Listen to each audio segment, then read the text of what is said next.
तो आज national income के एडवांस्ड कॉन्सेप्ट्स में हमको क्या क्या कवर करना है आपके साथ। एक तो सबसे पहले मैं कवर करूंगा डोमेस्टिक टेरिटरी का सबसे इंपॉर्टेंट कॉन्सेप्ट। दूसरा आपके साथ कॉन्सेप्ट क्लियर करूंगा रेसिडेंट का, या सिटीजन भी उसके साथ चिपका हुआ है इसका। तीसरा आपके साथ कॉन्सेप्ट क्लियर करूंगा डेप्रीसिएशन का, या इसी के साथ कैपिटल लॉस चिपका हुआ है, या एक दो बातें और जो इससे संबंधित हैं वो डिस्कस करेंगे एडवांस कॉन्सेप्ट के अंदर। और चौथा रहेगा जीडीपी एंड वेलफेयर। तो इन चारों पर फोकस करते हैं आज। तो सबसे पहले हम डोमेस्टिक टेरिटरी की चर्चा कर लेते हैं। बहुत ही इंपॉर्टेंट कॉन्सेप्ट होता है और कई बार इसके अंदर कंफ्यूजन्स भी रहते हैं, तो उस पर हर तरह की कहानी आपके साथ डिस्कस कर लेते हैं। तो कॉन्सेप्ट जो है वो है डोमेस्टिक टेरिटरी का। अब इस कॉन्सेप्ट का यूज कहां पर आता है? इस कॉन्सेप्ट का यूज आता है बेसिकली डोमेस्टिक इनकम के कॉन्सेप्ट में। अब डोमेस्टिक इनकम में प्रैक्टिकल पहलू पर नहीं जा रहा कि ये क्या होता है, कैसे कैलकुलेट करता है, वो सब हम आगे सीखेंगे। लेकिन वैसे इसको क्या बोलते हैं? एनडीबीएफसी, है ना। तो ये हम वैसे आगे पढ़ेंगे, लेकिन डोमेस्टिक इनकम वर्ड पर फोकस करते हैं। अब डोमेस्टिक इनकम ये कहती है कि भाई हमने जो पैसा कमाया है वो हमारी टेरिटरी पर कमाया है कि नहीं, बस। तो यहां पर जो फोकस एरिया होता है, जो फोकस पॉइंट होता है, वो ये होता है कि पैसा जो है वो कहां कमाया गया है, पैसा कहां कमाया है। तो इसका मतलब यहां पर जो फोकस एरिया हमको रखना है कॉन्सेप्ट के लिए वो है जगह। यहां पर ये इमैटेरियल होता है कि पैसे किसने कमाए हैं, यानी कि चाहे किसी भारतीय व्यक्ति ने पैसे कमाए हो, मान लेते हैं विराट कोहली, या मान लेते हैं किसी नॉन भारतीय व्यक्ति ने पैसे कमाए हो, मान लेते हैं क्रिस्टियानो रोनाल्डो, उससे हमें फर्क नहीं पड़ेगा। तो किसने कमाया वो इमैटेरियल है। डोमेस्टिक इनकम कॉन्सेप्ट सिर्फ ये कहती है कि पैसा कहां कमाया गया है, दैट्स इट। तो सबसे पहला प्रश्न आपके मन में जब भी डोमेस्टिक इनकम से क्वेश्चन पूछेगा तो ये आना चाहिए कि पैसा कहां कमाया है। तो इसको समझने के लिए हमें इकोनॉमिक्स में ही टेरिटरी की परिभाषा दी गई है कि हम डोमेस्टिक टेरिटरी किसे कहते हैं, ताकि एक बार आपको अगर यह समझ आ गया कि डोमेस्टिक टेरिटरी क्या होती है तो बस आप सीधा समझ जाओगे कि कहां कमाया, यहां कमाया तो आंसर है यस, यहां नहीं कमाया तो आंसर है नो। तो डोमेस्टिक टेरिटरी के अंदर बहुत ही सिंपल सा कॉन्सेप्ट ले लेते हैं। जो भारत का आप नक्शा देखते हो सकता है मेरा बेकार बने, बट समझाने हेतु बना रहा हूं। तो जो भारत का आप नक्शा देखते हो वो तो हमारी टेरिटरी है ही है, उसकी भी तो कोई दो राय है नहीं। उसके अलावा कुछ जो समुद्री पानी होता है, यानी टेरिटोरियल वाटर्स जो होते हैं, वो भी हमारी ही क्या माने जाते हैं? डोमेस्टिक टेरिटरी माने जाते हैं। इसी तरह इन समुद्री पानियों के अंदर बहुत बड़े बड़े नेचुरल या ऑयल रिग्स होते हैं। रिग्स का मतलब होता है बड़े बड़े कंटेनर्स होते हैं, तो वो भी किसकी टेरिटरी माना जाता है? हमारी टेरिटरी माना जाता है। इसके अलावा कई बार हमारे मिलिट्री कैंप्स लगाए जाते हैं किसी दूसरे देश की धरती पर, मान लेते हैं नेपाल में या कहीं पर हमारी मिलिट्री ने कोई अपना एयर बेस या कोई कैंप लगाया, डिफेंस कैंप, तो वो एरिया भी किसकी टेरिटरी माना जाता है? हमारी टेरिटरी माना जाता है। इसके अलावा आप देखते होंगे बहुत सारे हवाई जहाज जो कहीं ना कहीं उड़ रहे हैं आसमान में, जिसमें लिखा है एयर इंडिया, मान लो। तो ये जो हवाई जहाज कहीं पर भी उड़ रहे हैं दुनिया भर में, ये सब भी हवाई जहाज वाला एरिया किसकी टेरिटरी माना जाता है? हमारी टेरिटरी, क्योंकि ये इंडियन एयरलाइंस है। और सबसे इंपॉर्टेंट चीज ये कि हमारी जो भारतीय एम्बेसी होती है, तो सिर्फ यहां पर एम्बेसी को ही इंक्लूड करना है, कंपनी नहीं बोल रहा हूं मैं, सिर्फ किसको इंक्लूड करना है? एम्बेसी को। एम्बेसी को कॉन्सुलेट भी बोलते हैं। तो इंडिया की जो भी एम्बेसीज दुनिया भर में जहां पर भी सिचुएटेड है, चाहे पाकिस्तान में भी क्यों ना सिचुएटेड हो, वो जितनी भी इंडियन एम्बेसीज हैं दुनिया भर में कहीं पर भी, वो सारी एम्बेसीज भी किसकी टेरिटरी का पार्ट मानी जाती हैं? हमारी टेरिटरी का पार्ट मानी जाती हैं। तो जितना भी ये पीला एरिया मैं कर रहा हूं ये सब हमारी टेरिटरी है। नक्शा तो है ही है, उसके लिए तो क्या पीला करना, वो तो है ही है। उसके अलावा ये जितने भी पीले एरिया मैंने कर रखे हैं ये सब जो है हमारी टेरिटरी माने जाते हैं। अब इनमें कहीं पर भी किसी ने अगर पैसा कमाया है तो वो हमारी डोमेस्टिक इनकम है, किसने कमाया वो इमैटेरियल है। तो चाहे किसी ने रिग्स के ऊपर खड़े होकर पैसे कमाए, किसी ने यहाँ समुद्री पानी में तैरते तैरते पैसे कमाए, किसी ने यहाँ एयरप्लेन के अंदर पैसे कमाए, किसी ने यहाँ इंडियन एम्बेसी के ऊपर खड़े होकर पैसे कमाए, ये सब कुछ हमारी डोमेस्टिक इनकम है। क्योंकि यहां पर पॉइंट ये है कि पैसे कहां कमाए, किसने कमाए, वो इमैटेरियल है। अब इसमें एक बहुत बड़ा एक्सेप्शन है, उसको हम नीला रंग करेंगे, वो ये कि भारत के अंदर बहुत सारी फॉरेन एम्बेसीज भी होंगी, यानी कनाडा की एम्बेसी, पाकिस्तान की एम्बेसी, यूएसए की एम्बेसी, जापान की एम्बेसी, बहुत सारी क्या होंगी, फॉरेन एम्बेसीज होंगी। तो जितना भी फॉरेन एम्बेसी वाला एरिया होता है भारत के अंदर, उन्हें फिर हम अपनी टेरिटरी नहीं मानते। तो मान लो किसी आदमी ने इस नीली झोंपड़ी के अंदर पैसा कमाया, तो ये क्या होगा, हमारी इनकम डोमेस्टिक वाली तो नहीं मानी जाएगी, क्योंकि यहां पर ये हमारी डोमेस्टिक टेरिटरी ही नहीं होती। तो इस इनकम को हम अपनी इनकम नहीं मानते। तो ये कॉन्सेप्ट होता है डोमेस्टिक टेरिटरी का, और इसी से संबंधित कॉन्सेप्ट बन जाता है डोमेस्टिक इनकम का। तो अगर कोई भी फैक्टर इनकम, अब मैं सिंपल क्रक्स लिख देता हूं कि जितनी भी फैक्टर इनकम पीले एरिया में है, जितनी भी फैक्टर इनकम येलो में है, उसे हम क्या बोलेंगे, domestic income. As simple as that. तो जितना इस बात को मेरी ध्यान रखोगे उतना इजी हो जाएगा सॉल्व करना। अब आते हैं जी, अगला कॉन्सेप्ट था हमारा आज का रेसिडेंट। अब रेसिडेंट वर्ड जो है ये अपने आप में इंपॉर्टेंट है। रेसिडेंट का वैसे एक्चुअल टेक्स्ट के अंदर, मतलब कानून के अंदर मीनिंग अलग होता है, लेकिन हम इकोनॉमिक्स में उस मीनिंग पर नहीं जाते, हम इकोनॉमिक्स में अपना ही एक मीनिंग बना लेते हैं। तो रेसिडेंट हम इकोनॉमिक्स के हिसाब से बोलते हैं किसी भी एक ऐसे व्यक्ति को जिसका इकोनॉमिक इंटरेस्ट इंडिया के अंदर लाई करेगा।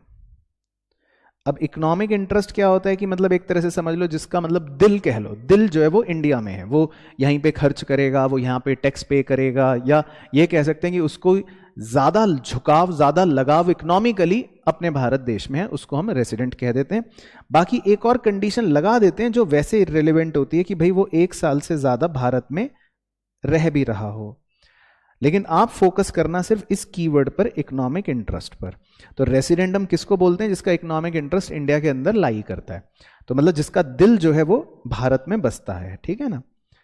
अब यहां से एक कॉन्सेप्ट निकलता है कि भाई सिटीजन किसे कहते हैं, है ना, उस पर भी चर्चा हो जाती है एक छोटी सी। तो सिटीजन वर्ड जो होता है ये एक लीगल वर्ड है, या ये एक लीगल कॉन्सेप्ट होता है।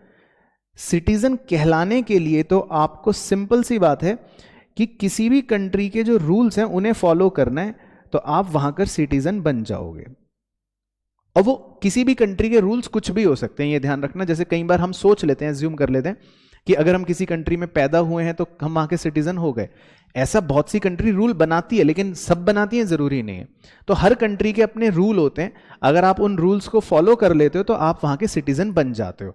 तो अब ये बताओ, क्या ये इस बात की गारंटी है कि आप अगर किसी पर्टिकुलर कंट्री के सिटीजन बन गए तो वहां के आप रेसिडेंट भी होंगे? ऐसा जरूरी नहीं होता, क्योंकि आपका दिल जो है, क्या पता दिल भारत में बसता हो। तो इसका सबसे प्राइम एग्जांपल है अक्षय कुमार। तो अक्षय कुमार के पास जो सिटीजनशिप है एज पर हिज पासपोर्ट, वो है कनाडा की, क्योंकि उसने वहां के लीगल रूल्स को फॉलो कर रखा है। तो उसके पास सिटीजनशिप कहां की है, कनाडा की।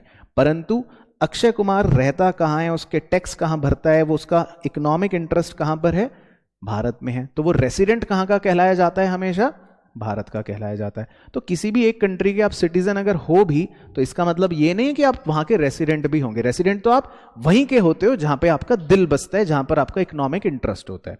तो सिटीजनशिप इसीलिए जो होती है वो डुअल भी हो सकती है। ये इसमें सबसे बढ़िया और मजेदार यूनिक पॉइंट होता है। आप जितने देशों के अगर मान लो लीगल रूल्स को फॉलो कर लो तो आप वहां के सिटीजन बनते रहोगे। तो आप हो सकता है इंडिया के भी सिटीजन रहो, और हो सकता है आप यूएस के भी बन जाओ, या जो भी है, मैं बोल रहा हूं जहां के भी आप लीगल रूल्स फॉलो करोगे तो आप वहां के सिटीजन बन सकते हो। लेकिन रेसिडेंटशिप जो होती है वो कभी भी डुअल नहीं हो सकती। बताओ रीजन? 2 जगह तो दिल लगा के नहीं बैठोगे, दिल तो एक ही जगह लगेगा। तो इकोनॉमिक इंटरेस्ट जो है वो तो एक ही जगह लाई करता है बाय डिफॉल्ट, ऐसा हम इकोनॉमिक्स के अंदर मानते हैं। तो ये छोटा सा डिफरेंस हो जाता है रेसिडेंट का और सिटीजन का। लेकिन अब मैं आता हूं मुद्दे पर कि हमारा फोकस एरिया जो होता है वो रेसिडेंट पर होता है। क्यों होता है? क्योंकि जब हम नेशनल इनकम की बात करते हैं, किसकी बात करते हैं? नेशनल इनकम की, तो उस कॉन्सेप्ट के अंदर हम इस्तेमाल करते हैं कि पैसे किसने कमाए, यानी कि वहां पर हमारा एरिया होता है पैसों को देखने का कि पैसा किसने कमाया। वो इमैटीरियल है कि जहां मर्जी कमाया। तो मान लो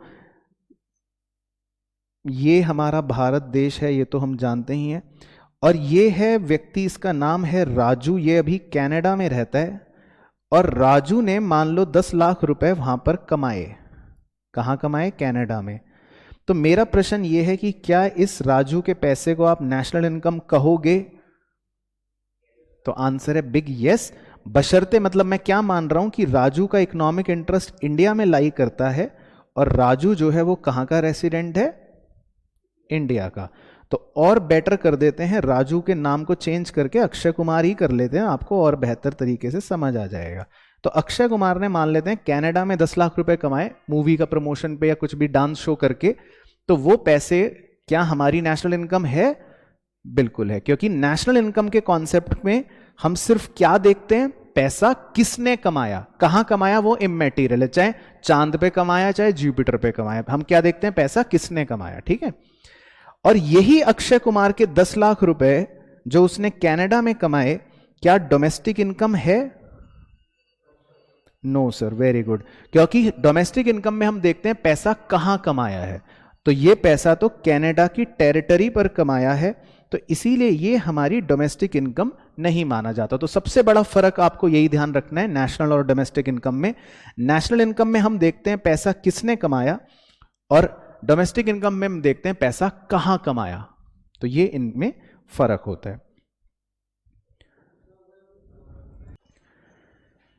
चलो, तो ये हो गई कहानी नेशनल इनकम की। अब इसमें मेन चीज क्या याद रखनी है दोनों कॉन्सेप्ट में, अगर मैं स्टार मार्क करके फाइनली क्रक्स बना दूं, कि कोई भी फैक्टर इनकम होगी अगर, उसमें बस आपको यह चेक करना है कि वो पैसा कहां कमाया। तो ये कहां कब चेक करते हो? जब आप डोमेस्टिक इनकम का कॉन्सेप्ट यूज करते हो। और पैसा किसने कमाया ये कहां चेक करते हो? जब आप नेशनल इनकम का कॉन्सेप्ट यूज करते हो। तो ये हमारे प्रश्नों में कई बार पूछ लेते हैं, तो उसके लिए हमको इस बात का बस ध्यान रखना है। फिर था इसके बाद हमारा अगला टॉपिक जो हमें डिस्कस करना है वो है डेप्रीसिएशन और इससे संबंधित कुछ बातें। तो ये भी बहुत ही बेहतरीन कॉन्सेप्ट है। तो डेप्रीसिएशन का जो कॉन्सेप्ट होता है वो कहां से आया उस पर चर्चा करते हैं। उसकी शुरुआत होती है पहले एक टर्मिनोलॉजी से जिसका नाम है ग्रॉस इन्वेस्टमेंट। तो पहले मैं सिंपल तरीके से समझा देता हूं। ग्रॉस इन्वेस्टमेंट का मतलब है कि मान लो आपने एक टेबल खरीदी, बहुत ही अच्छी टेबल है, बहुत ही सुंदर टेबल है, और ये टेबल आपने खरीदी 100 रुपए की। तो this is your gross investment. ठीक है ना। ग्रॉस इन्वेस्टमेंट का मतलब एक तरह से हो गया कि आपने कितना निवेश करा, आपने टेबल खरीदी, 100 रुपए लगा दिए उसमें। अब एक साल बाद आपने जब देखा कि टेबल जो है वो कैसी नजर आ रही है, एक साल बाद वो टेबल आपको थोड़ी सी मतलब नॉर्मल वेयर एंड टीयर से यूज हो गई, खराब सी हो गई। तो अब उसकी वैल्यू एक साल बाद कितनी रह गई? मान लेते हैं 80 रुपए रह गई। तो ये जो एक्चुअल वैल्यू आपकी इन्वेस्टमेंट की आज रह गई एक साल के बाद, उसको हम बोल देते हैं नेट इन्वेस्टमेंट। तो अब बताओ कि ये जो इन दोनों का डिफरेंस है 20 रुपए, उसे क्या बोलते हैं? डेप्रीसिएशन। तो डेप्रीसिएशन का बताओ फॉर्मूला क्या बन गया? सबसे simple, gross investment minus net investment. तो ये डेप्रीसिएशन की शुरुआत यहां से हो गई। अब ग्रॉस इन्वेस्टमेंट भी क्या होता है इस पर थोड़ी सी चर्चा करनी जरूरी होती है, बाकी इसकी डिटेल वैसे आगे आती है। ग्रॉस इन्वेस्टमेंट माना यह जाता है कि भाई कोई भी प्रोड्यूसर अगर निवेश करता है तो वो दो तरह से निवेश कर सकता है। एक उसकी इन्वेस्टमेंट होती है फिक्स्ड वाली, यानी कि वो तो उसकी लंबी अवधि की हो गई, और एक उसकी इन्वेस्टमेंट होती है इन्वेंट्री वाली, यानी कि स्टॉक वाली। वो सिर्फ उसमें इन्वेस्ट करता है, किस लिए? आगे बेचने के लिए, या उसको वो ट्रांसफॉर्म कर लेगा, रॉ मटेरियल वगैरह उसने ये सब इन्वेस्ट कर दिया हो। तो फिक्स्ड इन्वेस्टमेंट जो वो करता है उसको इकोनॉमिक्स के इस चैप्टर के अंदर भी 3 कैटेगरीज में डिवाइड करा जाता है। कौन कौन सी होती हैं? एक होती है रेसिडेंशियल कंस्ट्रक्शन इन्वेस्टमेंट, मतलब कि जो आप बड़ी बड़ी बिल्डिंगें देखते हो ना, जो घर हैं आपके जहां पर रहते हो, वो सारी इन्वेस्टमेंट को फिक्स्ड इन्वेस्टमेंट माना जाता है।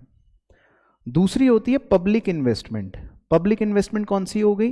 जो सरकार करती है। आप रोड्स देखते हो, है ना, अच्छे अच्छे ब्रिजेस देखते हो, तो ये जो इन्वेस्टमेंट होते हैं जो सरकार करती है, इसे भी फिक्स्ड इन्वेस्टमेंट माना जाता है, इसका नाम है पब्लिक इन्वेस्टमेंट। और तीसरी होती है बिजनेस इन्वेस्टमेंट अल्टीमेटली, यानी कि जो मुकेश अंबानी साहब करते हैं, आपने देखा उन्होंने एक बड़ी सी मशीन खरीद ली कोई, तो इस इन्वेस्टमेंट को क्या बोलते हैं? Business investment. ये भी फिक्स्ड होती है। तो मतलब इकोनॉमिक्स के अंदर फिक्स्ड इन्वेस्टमेंट का नेचर क्या क्या हो सकता है?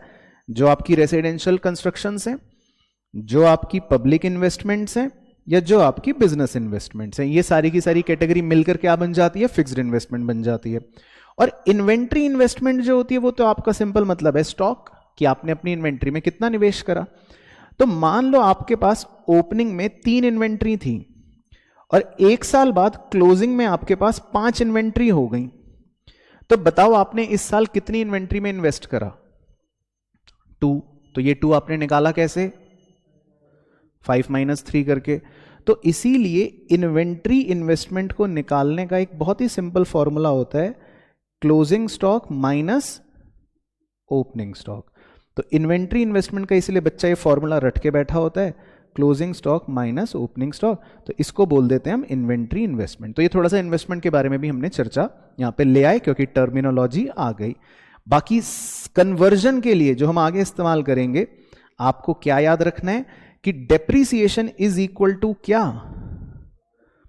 Gross minus net in short form. तो डेप्रीसिएशन क्या होता है? इसीलिए हमेशा ग्रॉस और नेट का डिफरेंस होता है। ग्रॉस वैल्यू का और नेट वैल्यू का डिफरेंस इज डेप्रीसिएशन होता है।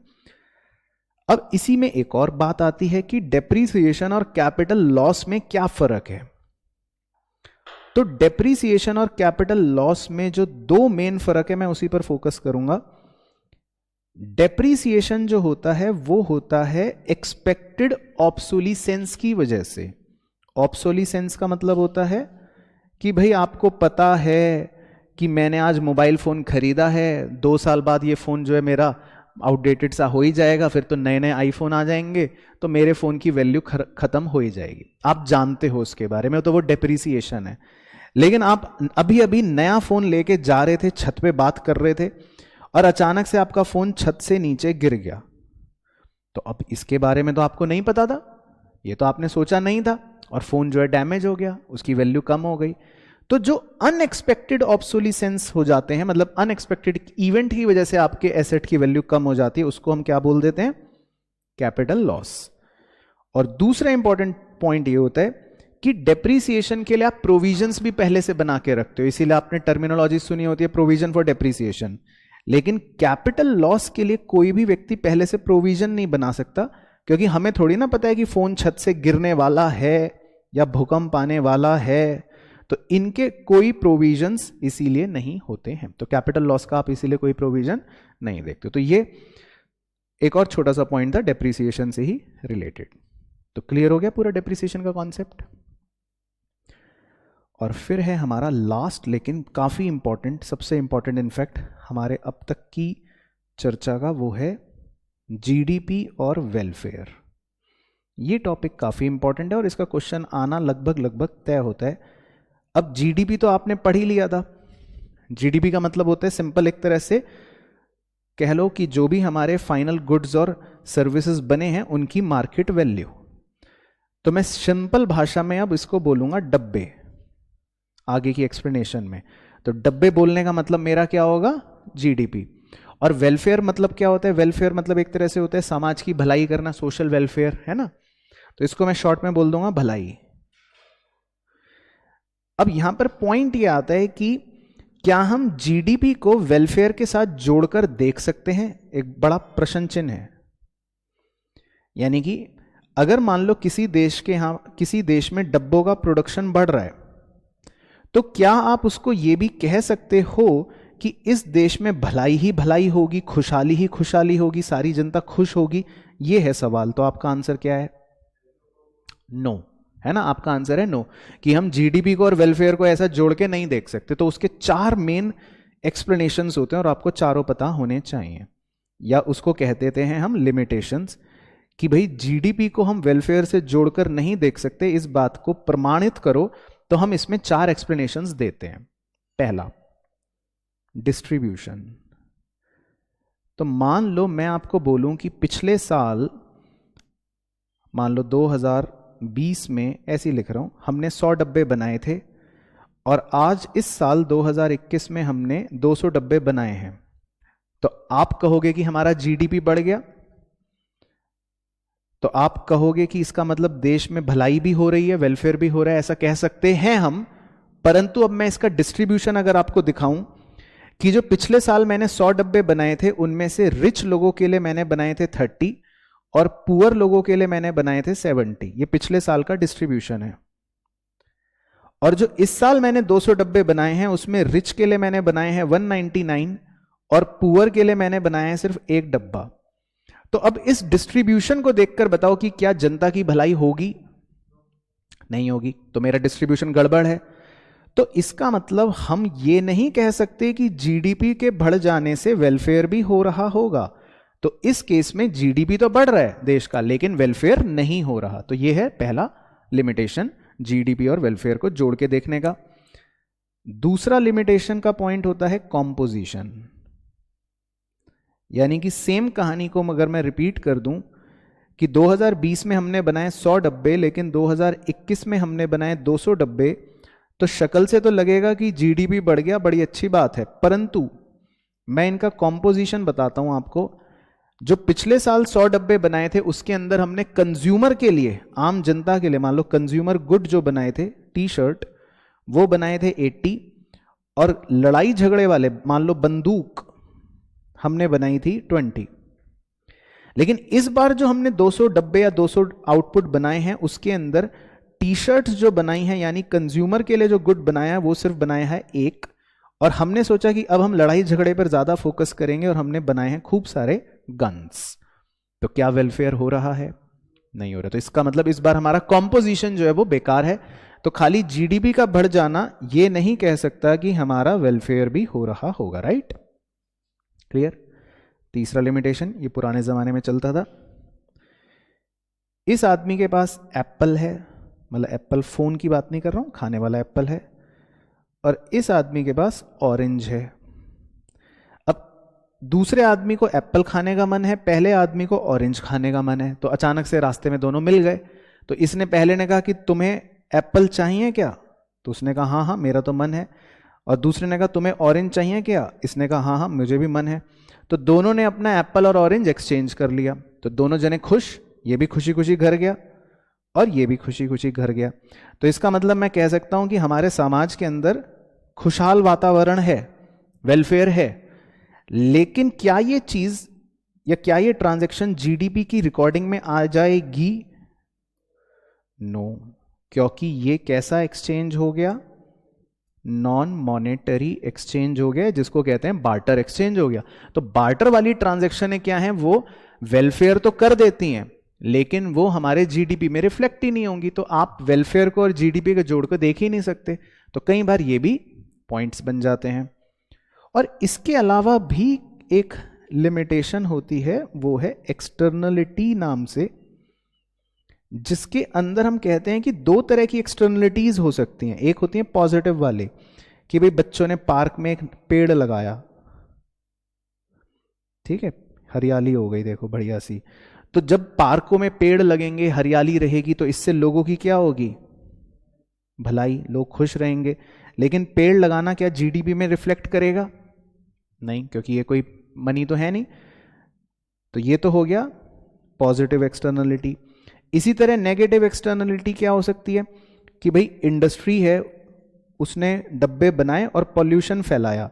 तो डब्बे उसने बनाए, वो जीडीपी में तो आ गए डब्बे, लेकिन ये जो पॉल्यूशन है, इससे देश की भलाई हुई क्या? नहीं। तो जनता तो दुखी है। तो इसका मतलब वेलफेयर तो नहीं हुआ। तो प्रोडक्शन से डब्बे तो बढ़ गए, लेकिन जो वेलफेयर की कमी हुई पॉल्यूशन की वजह से, वो तो कहीं रिफ्लेक्ट नहीं हो रही। तो इसीलिए इन चारों रीजंस की वजह से हम ये कह देते हैं कि जीडीपी और वेलफेयर को जोड़कर देखना गलत है, उनको हमको जोड़कर नहीं देखना चाहिए। तो क्लियर हो गया पॉइंट? परफेक्ट। तो ये थे कुछ एडवांस्ड टॉपिक्स नेशनल इनकम के। तो अब जो है नेक्स्ट लेक्चर से हम क्या डिस्कस करेंगे, उसमें हम थोड़ा सा प्रैक्टिकल ओरिएंटेड हो जाएंगे, जिसमें फिर हम अपने मेथड्स और कन्वर्जन्स की बात करेंगे।